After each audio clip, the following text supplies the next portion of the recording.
प्रथम तहलका न्यूज।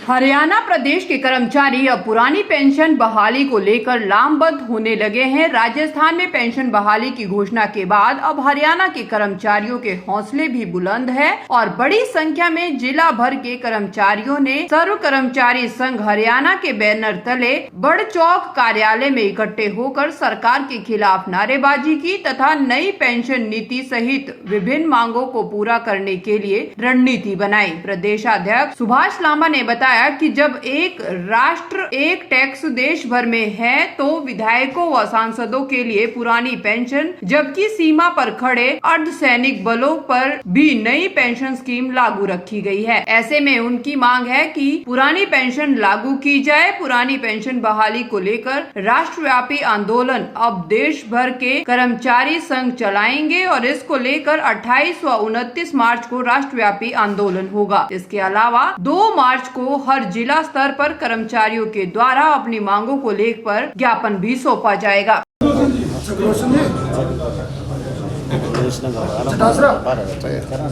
आज आपकी ये राज्य स्तरीय मीटिंग है, क्या कहेंगे, क्या मुख्य विषय क्या है? ये सर्व कर्मचारी संघ हरियाणा की जिला कार्यकारिणी की हमारी विस्तारित बैठक है और इसके मार्फत से हम सरकार को, केंद्र और राज्य सरकार को ये चेतावनी दे रहे हैं कि अगर बजट सेशन में पुरानी पेंशन बहाली नहीं हुई तो सरकार को कर्मचारियों के तीखे राष्ट्रव्यापी आंदोलन का सामना करना पड़ेगा। एक बात। दूसरा इशू, जिस प्रकार से नेशनल मुद्रीकरण पाइपलाइन योजना के तहत जनता के खून पसीने से जो महकमे खड़े किए गए थे, पब्लिक सेक्टर अंडरटेकिंग्स खड़ा किया गया था, आज उनको कौड़ियों के भाव में बेचा जा रहा है। तो हम इसको रोकने की बात करते हैं और जो लाखों पद हमारे खाली पड़े हुए हैं उसको भरें, बेरोजगार और रोजगार दें और जनता को बेहतर सुविधाएं प्रदान करने का काम सरकार करे।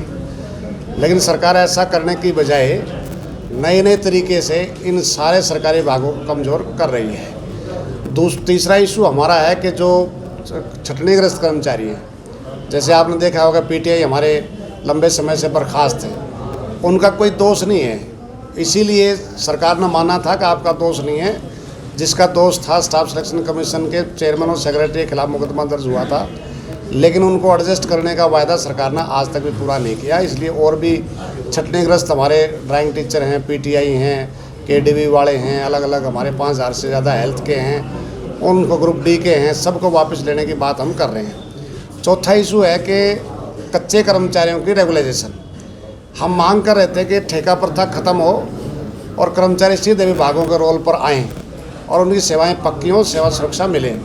लेकिन हरियाणा सरकार ने कौशल रोजगार निगम के नाम पर एक नया निगम बनाया है। ये निश्चित तौर से जो कर्नाटका बनाम उमा देवी के संदर्भ में जो माननीय सुप्रीम कोर्ट का कॉन्स्टिट्यूशन बेंच का फैसला है, ये उसके भी विरुद्ध है। इसलिए हम मांग कर रहे हैं कि इस निगम को भंग किया जाए और जो ठेका कर्मचारी हैं उनको सीधे विभागों को रोल पर लेकर के उनकी सेवाओं को पक्का किया जाए। इस मांग की भी साथ अनदेखी लगातार की जा रही है। इसके साथ साथ 18 महीने का डीए जो एरियर सरकार खा गई है उसको बहाली की मांग हम कर रहे हैं, वो भी बहाल सरकार नहीं कर रही है। इसके अलावा अगर हम देखेंगे, जैसे पेंशन हमारे रिटायर्ड कर्मचारी हैं, 80 साल के बाद में उनकी 20% मूल पेंशन में बढ़ोतरी होगी।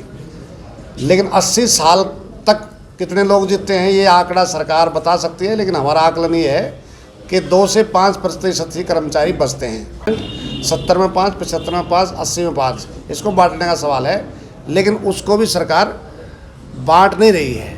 ये है जो विश्वविद्यालयों की स्वायत्ता है उसके ऊपर लगातार हमले हो रहे हैं, डेमोक्रेटिक राइट के ऊपर हमले तो हो रहे हैं, और जो न्यू नेशनल एजुकेशन पॉलिसी जो बार बार हम इसका विरोध कर रहे हैं, लेकिन सरकार कह रही है कि हम सबसे पहला राज्य हुआ इसको लागू करेंगे। श्रम कानूनों को ख़त्म करके लेबर कोड्स बना दिए हैं। बिजली संशोधन बिल को लेकर के आ रहे हैं, सारे बिजली का निजीकरण, ट्रांसपोर्ट निजीकरण, यानी कि रेल, तेल, भेल, सेल सबको मतलब बेचा जा रहा है। तो इसके खिलाफ पूरे देश में हम 28-29 मार्च को राष्ट्रव्यापी हड़ताल करके और पूरी तरीके से कामकाज ठप करेंगे और इसके बाद भी सरकार अगर नहीं मानती है तो निश्चित तौर से आंदोलन आगे बढ़ेगा। दूसरा, एक रेजोल्यूशन पास हमने किया है कि प्राइम मिनिस्टर की और मुख्यमंत्री की जो घोषणाएं थी उसको लागू करने की बजाय आंगनवाड़ी की जो हमारी महिलाएं हैं वो हड़ताल पर हैं 8 दिसंबर से। लेकिन सरकार स्वयं प्राइम मिनिस्टर की घोषणा सितंबर 2018 की, जिसमें 1500 750 रुपये बढ़ोतरी की मन की बात में उन्होंने बोला था। और मैं आपके चैनल के मार्फत से ये और बता रहा हूँ कि अक्टूबर से केंद्र सरकार से वो बढ़ोतरी का पैसा हरियाणा सरकार के पास आ रहा है, लेकिन हरियाणा सरकार वर्कर हेल्पर को नहीं दे रही है। दूसरा, माननीय मुख्यमंत्री की 6 मार्च 2018 को बजट सेशन में ये घोषणा थी कि हम इस वर्कर को कुशल और उसको अर्धकुशल मानते हुए उनका वेतन निर्धारण करेंगे और उसको महंगाई भत्ते से लिंक करेंगे। 2 किस्त 19 में दी भी हैं, उसके बाद उसको बंद कर दिया। तो अब 2 मांगों को लेकर के हड़ताल कर रही हैं और लागू नहीं कर रही, तो कार्रवाई किसके खिलाफ होनी चाहिए? सरकार के खिलाफ, अधिकारियों के खिलाफ। कार्रवाई किसके खिलाफ हो रही है? 300 से ज़्यादा बर्खास्त कर दिए हैं, मुकदमे बना दिए हैं। इसलिए हम इसकी निंदा करते हुए उनकी हड़ताल की एकजुटता में और जो दमन और उत्पीड़न के खिलाफ कल 2 मार्च को पूरे प्रदेश में जिला मुख्यालयों पर प्रदर्शन करेंगे। इसके साथ ही जो हम हड़ताल ये कर रहे हैं 28-29 को, 11 मार्च को नोटिस डे बनाएंगे और सभी जिला मुख्यालय प्रदर्शन करके चीफ सेक्रेटरी को हड़ताल का नोटिस हम सरकार को भेज रहे हैं जिला मार्फत। तो ये जो टोटल हमारा मांग और मुद्दे हैं, इसके सरकार अनदेखी नहीं कर रही। इसलिए जिला कार्यकारिणी की बैठक बुला करके और यहाँ हमने निर्णय लिया है कि सरकार की जन एवं कर्मचारी विरोधी नीतियाँ और प्लस जो कर्मचारी के मुद्दे हैं उसको लेकर के एक कर्मचारी तक पहुँचने के लिए खंड स्तर पर कमेटी बना करके हम इस पूरे जन अभियान को चलाएंगे। इसके लिए ये बैठक हमारा यहाँ आयोजन हुआ है।